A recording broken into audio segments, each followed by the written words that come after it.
talk. Our next presenter is the Chief Instructor, Dr. Jayant Kumar. He's my mentor from my post-graduation days. And he's going to be talking about vitreoretina nightmares, handling pressure and managing your own complications. He's an excellent teacher. And over to you, Dr. Jayant Kumar.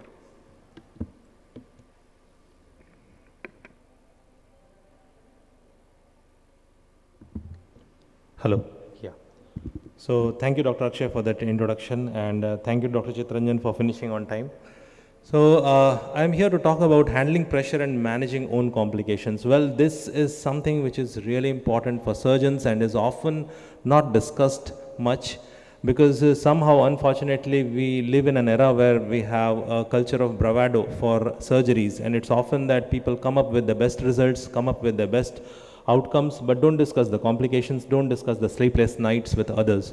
But over a period of time, it has been realized that often young surgeons land up in a situation where they feel that probably they have taken the wrong decision, probably they are in the wrong field, probably they should stop doing surgeries.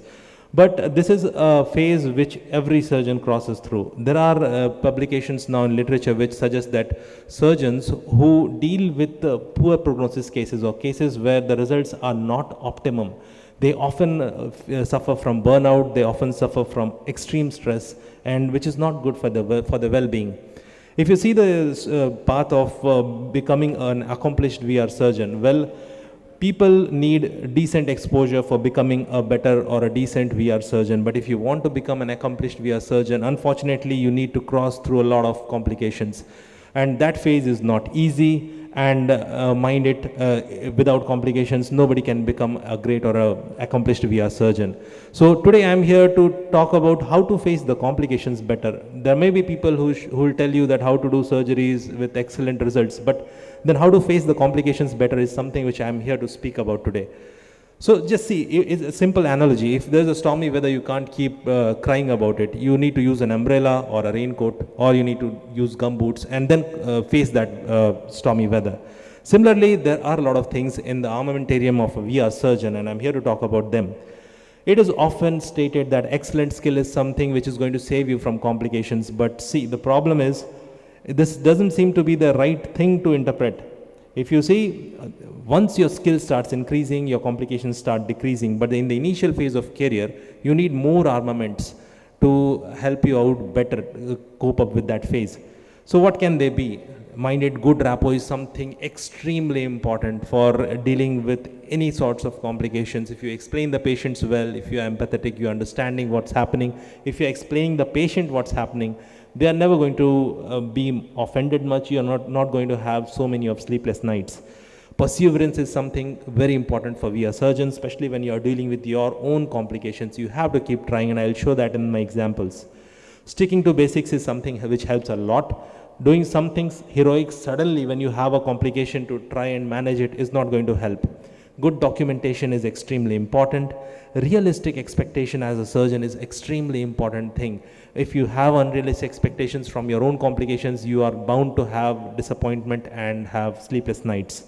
And healing power of time. Again, I will show you with one example how over a period of time things do get better. Even if you have the worst of your complications, over a period of time you will get over it. So as Warren Buffett says, it's good to learn from your mistakes, but it's better to learn from mistakes of other people. And I invite you all to learn from my mistakes in the coming slides. This is how my timeline looks. From 2012 to 2021, I was under a shed. I did have protection of my mentors, and at that time I used to have complications. I used to be feeling very good, even if I had complications, because after that it was getting managed well by my mentors, and I used to feel that fine, I'm learning. But once I was on my own in a corporate hospital in my home state, I started having nightmares when things didn't go the right way. So I have 5 personal nightmares, 5 case scenarios to show to all of you. The first one I have labeled as handling the haze. So it is about the first nucleus drop referral which happened to me. At 3 p.m. I got a call from 110 kilometers that there has been a nucleus drop by an anterior segment surgeon. He was panicked, and I was about to take a flight 4 a.m. in the morning next day. So I said that fine, send the case. I got and the plan was that patient would be reaching by 9 o'clock and late night surgery will be done. But the point is, I missed out on a lot of points. It was the first time case was being referred to me from outside. And the situation, I'll tell you what happened. 9 o'clock the patient reached. He said that kindly put the lens, we'll return by 11 o'clock. No medications were used during the journey. There was no suture, there was striate keratopathy, there was corneal edema, and gravity of problem, the patient had no clue. So what I had to use, I had no choice. I built a good rapport. I documented everything that the cornea is not good. I took anterior segment photo, ultrasound, and I stick to basics. I thought that fine, whatever possible I'll be doing. So this was the situation. The cornea was not at all in a good situation. I scraped the cornea to ensure better visualization. And then I proceeded with the surgery. The plan was that whatever possible I'll be doing. So through hazy media I could do the vitrectomy, and then through hazy media, as if I'm seeing through a haze, I could do PPL, and then I put a lens in the sulcus. And then this patient eventually did good. He got 6/9 vision, but you're not lucky like this always. So what I learned from this case was that even though this patient had 6/9 vision, lessons learned were that proper counseling is required by the primary surgeon, and for that we need to communicate the same to them. Topical medication should continue through the journey. Follow-up examination requirements should be explained to the patient well in advance, and wound suturing, corneal status assessments are important.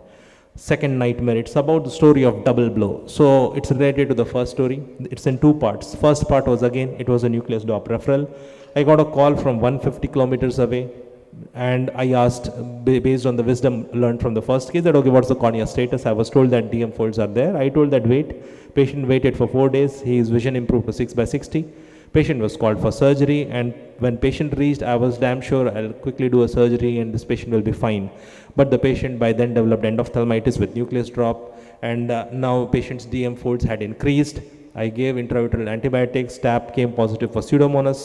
And 3 doses later, the cornea had marginally improved. I had to proceed with surgery because there was a nucleus drop inside, which was inducing inflammation, plus there was endophthalmitis. So after removing all exudates, I could finally realize that the lens was stuck in pars plana, encapsulated because of the inflammation. So I had to deliver it from there. And then I tried phygofrag, but then it was dense, hard brown nucleus. It was not coming with frag. I had to make a tunnel and remove it. And then after doing suture, I finally realized I have done a good job, but then this was just part 1. 15 days later, the patient developed retinal detachment, and again cornea was not healed properly. I had to go with all my armaments. I went ahead with a buccal vitrectomy. I gave 240 band all around, and then through hazy media, I had to go ahead with the retinal detachment surgery. So when once inside, I realized there was a nasal break. I first removed all the remnant vitreous, and then nasal break was noted.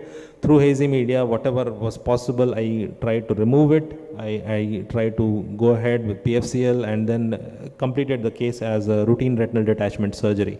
But yes, the entire thing was challenging. It was a hazy media. So what happened after that was the patient remains aphakic, vision was FC3 meter, corneal folds were there, which was slowly recovering. There was retina was flat, small PFCL bubble was there retinally. And it was not an optimum or very nice result, but over a period of time, the patient did accept his fate. Patient never complained. He was always happy that I tried my best for this patient. And even today, he is one of my most constant patient who comes for regular follow-up. Armaments used were building rapport, documentation, sticking to basics for sure. But yes, realistic expectation as surgeon helped me eventually. And healing power of time did help both the patient as well as me. Next is a tale of endless attempts. Well, it was a case of nanophthalmos with dislocated lens. 17-year-old male, other eye was refused SFIL outside, and because it was 34 diopter IOL with extremely deep socket, and I went ahead with temporal PPU PPL SFIL. But then I was too ecstatic. I sent the images to all surgeons that I have done a great job. Someone else could not do it. I have done it. But then I had to face a lot of stressful time after that because there were multiple decentrations, not once, not twice, 3 times. And then eventually I had to, I'm showing it in this particular slide, that 3 attempts had to be taken. Eventually in the 3rd attempt, haptic broke. I had to explant that and do a Yamane because it was 30 diopter heavy lens.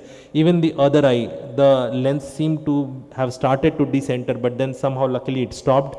And finally, after 6 months, patient had 6/9 vision in both eyes with a stable IOL. But I did realize that first of all, perseverance is important in some cases. And secondly, that our prime focus should be on patient care. We should keep our emotions under check. And sometimes our patients just get gets tested and we need to pass those tests. Next is facing your own failures. This was the case of bullous RD. Patient delayed surgery, and after in the follow-up, patient came back after 45 days with such a pucker. So I had no other choice. I had to go ahead with surgery, with whatever I knew, sticking to basics, removing membranes one by one, doing ILM peeling, and with gradual, like after spending 1 hour and slowly removing all membranes, I did get a decent result. Patient eventually had 6/24 vision. So even though you feel that probably you will not be able to handle such cases, it is often possible to do it. Last is final touch-up gone wrong. It was a simple case of fake VH. Good vitrectomy was done by me.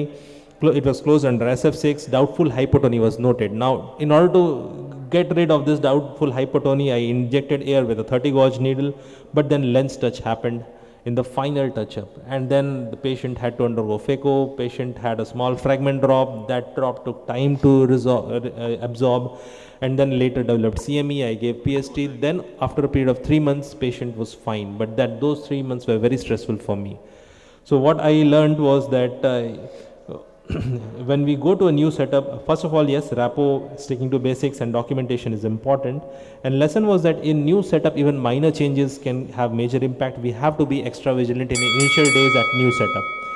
So I recommend all surgeons, whether anterior segment or posterior segment surgeons, to have these armaments with them always when they are dealing with complicated cases, because it really, really helps. And we just need not focus on surgical skills. There are so many other skills which we have to develop as a surgeon. Thank you so much for your listening, patient listening. Thank you, Dr. Jayant. It really needs courage to show your own complications and the learnings from them. So Dr. Jayant has been our senior colleague from our Arvind time, and as Akshay was telling, he is a very great surgeon and he documents everything. You can see from the slides. He has won the FIFA award also yesterday. So great learning, and